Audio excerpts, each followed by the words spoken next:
Well, the English national team are back in action again, Yeah. and they'll be playing Mexico in the round of 16. Even though I believe that they were lucky to scale through against DR Congo, and I have not been impressed with the English national team in this competition because they came in with a lot of promise, and Thomas Tuchel was given just one objective of winning the World Cup.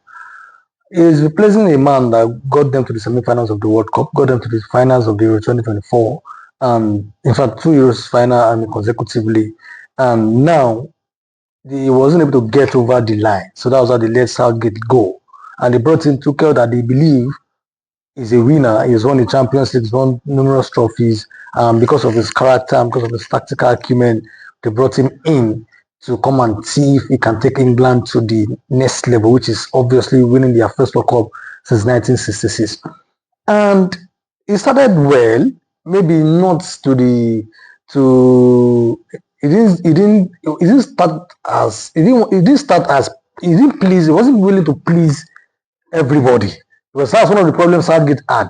Southgate as an Englishman wanted to please everybody. You bring in Foden, bring in Palmer, bring in this everybody to, even though they can't play as a system. But what Tuchel did was bring in the players that he feels can fit into his system.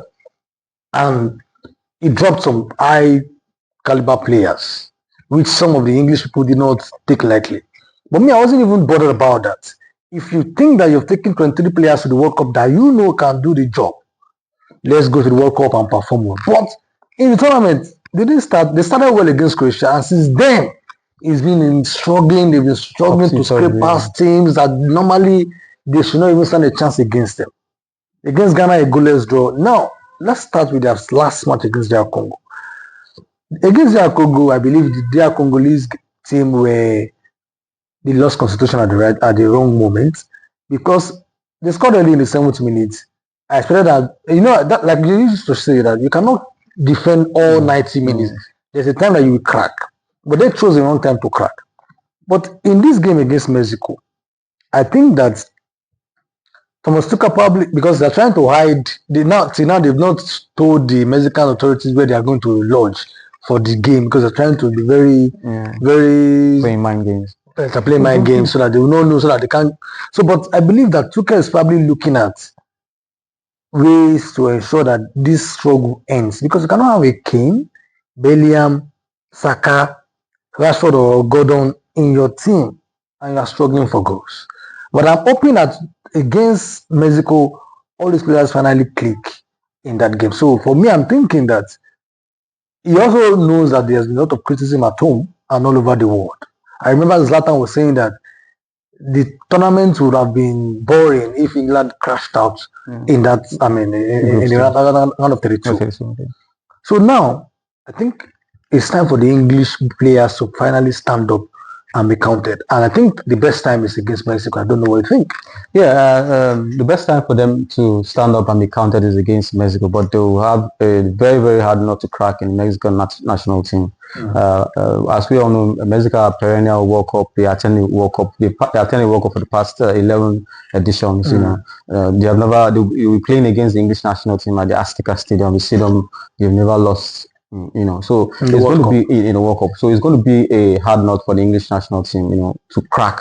They're going to find the Mexican team to be hard to crack in this game. Expect Raul Jimenez to run the role, against the English national team. And in the stadium they will have thunderous fans, backing the Mexican team up for this game. The English team needs to be at their very best. They've been finding it very, very hard to find the rhythm in the midfield.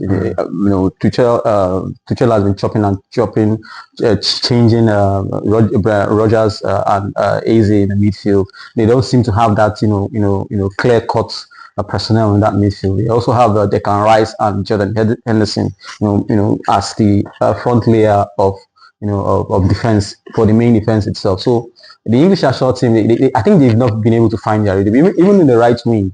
Tuchel still trickles between using Madueke and Bukayo Saka, and we all see what Bukayo Saka brings into the game when it comes in. When you have to Arsenal players, it cannot, yeah, not go well.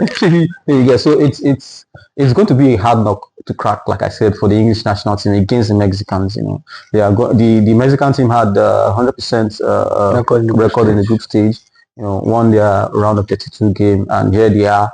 Against an English side that has not been really spectacular in this tournament, and I expect the Mexicans to get a win in this game. Well, I said the English are the favorite for these games. I'm probably just imagining in my mind that Tuchel now finally, because in football, when you're trying something and it's not working, you have to change.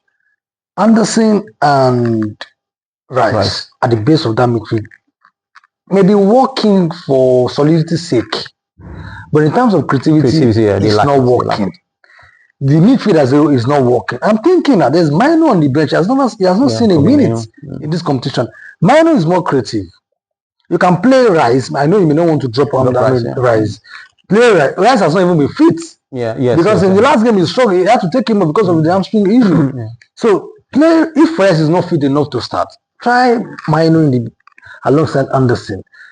I know that he's also looking at defensive solidity. That's why he's playing 2 defensive midfielders at the base of the midfield. Then the 3, our attacking midfielders, supporting the forwards. I'm saying that drop one of the 2 because you also need creativity. A team like England should not be playing World Cup games and be struggling to score goals. You can have all the players. They cannot faction out a system that makes them click as a team. It's a problem.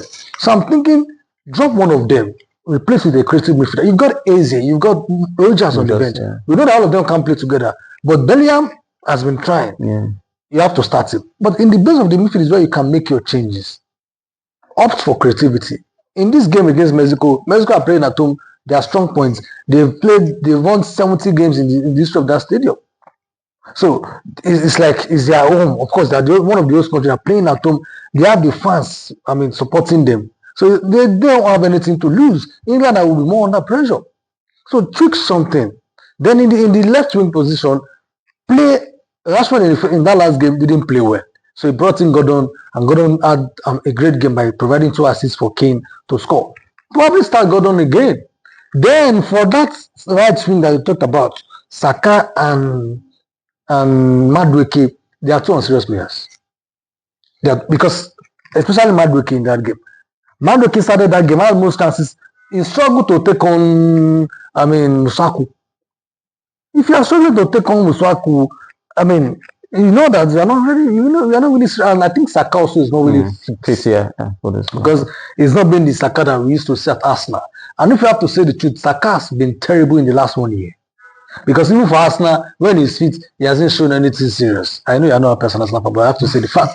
But in this game, if England has to take something out of this game, that is why I think they can get something. If not, we'll be saying nothing is coming up. They'll be going to empty-handed. Like you said, the midfield is their greatest problem in this World Cup, and most games are won from the midfield. Yes. And if you don't,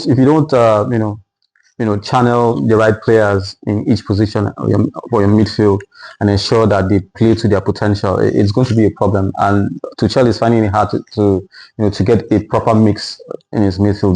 The Mexicans have battlers in their midfield department, and they're going to find the English team are going to find it very, very hard to break down the Mexicans, because the Mexicans play as a unit. They don't even concede goals. They don't concede that much goals. So it tells you how solid they are playing as a team. With Raul Jimenez leading the line. So the English team seems to be disjointed because they do not really have a midfield. A connector. Because the midfield is supposed to connect the defense and the attack. But there seems to be a problem in the middle. And when there's a problem in the middle, that's when there's a problem, things will fall apart because the center cannot hold, which we are talking about. The English midfield is not solid enough, and if they don't get it right against the Mexicans, they'll be out of the tournament. Well, let's see how that game will pan out. But there's another game that is looking tantalizing, but I just hope it delivers on the pitch. Brazil versus Norway. The Brazilians, for me, also, that's another team I think has not been impressive in this tournament. I have issues with Ancelotti that he keeps playing Guimaraes, Casemiro, and the Paqueta in the midfield. He plays them all the time. He even finds it difficult to even remove one of them. I understand that, we know Ancelotti, he has this loyalty to his star players. Even when they're not playing where he wants to play them. But this team is lacking creativity. You see Brazil playing, you are wondering, is this really the Brazil that we used to know in the late 90s, early 2000s? The Brazil have got players with skill that can be exceptional on the ball, that can create something out of nothing. And then you see these ones, they can't even take on 1 or 2 players. And Ancelotti keeps playing them. And he has got options on the bench. So this game against Norway, I know that Brazil have got more individual quality. There's Vinicius, who has impressed me in this tournament. I mean, because before the tournament, he had a terrible run for Brazil. Yeah. His start was nothing to write home about, but in this tournament, he's been able to stand up to be counted because Neymar would not start. He has been the go-to person and has done the job well. And Ryan on the other flank, maybe Rafinha had issues, started some few games, but Ryan was going to take his position. In the forward line, there's Kun of Manchester United doing well, but the midfield is where they have a problem. So if you want to stand a chance against Norway, the Norwegian team also, I do not be. In fact, I believe they got out of jail in their last game to qualify for this round of 16 against the Ivorians, because Ivorians just lost concentration at the wrong moment. But if you look at the Norwegian teams, you see that take away Alan and Odegaard, every other player in that team, they are not clicking. Solot is out of sorts. So, but now I'm sticking with Brazil to win in this game because I believe they've got more individual qualities. If the likes of Vinicius come to the party, I don't see any defender in the Norwegian team stopping him. If Ryan decides to come to the party, it's going to be a problem for the wingers. And there's also Kuna of Manchester United, who I believe that can cause problems. But it's the midfield that have a problem. So if I know Casemiro will not drop any of them, because if you look at it, Casemiro scored the equalizer against Japan. Paqueta, Guimarães has had 3 assists in this tournament. So for him, the end justifies him. Even though they're not playing, they're not creative, they're not giving me what I want. We know we want different things because of Ancelotti, he wants to see results. You may not play well, but if you win eventually, he decides to keep it. So for me, I'm putting my money on Brazil. I don't see the Norwegians stopping them in this game. I don't know what you think.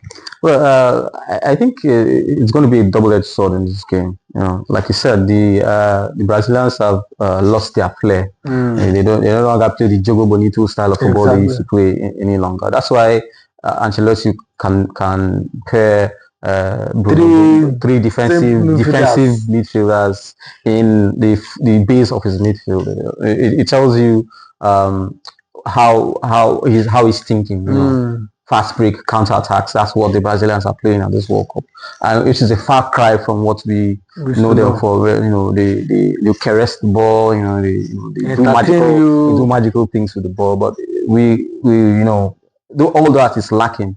And the only player that can give them that flair is Neymar. Neymar has not fit in this World Cup. So, like you said, the Brazilians have not been pleasing to the eye with their style of play, but to an extent, they've been effective. You know, getting through the group stage, getting through the round of 32, and now they are in the round of 16, trying to get to the quarterfinals.